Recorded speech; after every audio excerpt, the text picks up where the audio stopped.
দৈনন্দিন জীবনে সুস্থ থাকতে যোগা করুন, এই বার্তাকে সামনে রেখে প্রতিবারের মতো এবারও যোগার কর্মসূচি শহর জলপাইগুড়িতে।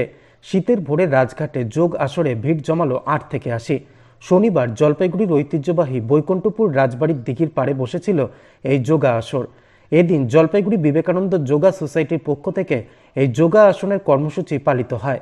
একদিনের এই যোগা আসরে যোগা আসনের প্রদর্শনীর পাশাপাশি জুম্মা নৃত্য পরিবেশন করে সোসাইটির সদস্যরা।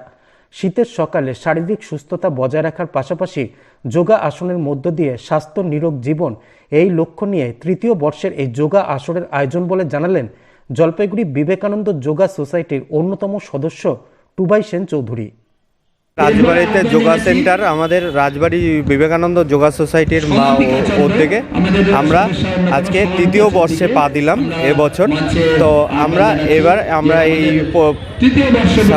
প্রোগ্রাম রেখেছি আজকে এই উদ্যোগে। আজকে কি হচ্ছে? আজকে প্রথমে আমাদের অতিথিদের সম্মানিত করে নিলাম আমরা, যারা এসেছিল। তারপরে আমাদের দু টিমের একটা যোগা প্রদর্শনী হয়েছে, আর আমাদেরও সঙ্গে জুম্বা নৃত্য ছিল। এইটাই প্রোগ্রাম ছিল। আর গানের একটা উদ্বোধনী সঙ্গীত ছিল।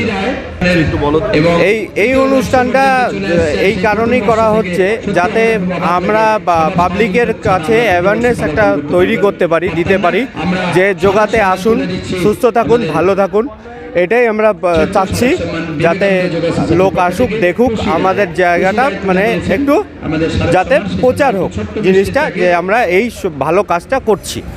কতদিন থেকে রাজবাড়িতে যোগা হয়? এটা অনেক বছর ধরেই হয়। এটা তৃতীয় বছর পড়েছে। সকালবেলা করে 6টা থেকে 8টা অবধি আমাদের ক্লাস হয় এখানে।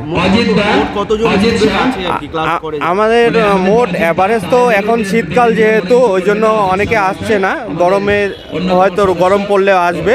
আর এমনি অ্যাভারেজ আমাদের 30 থেকে 40 জন অ্যাভারেজ থাকে আমাদের প্রতিদিন।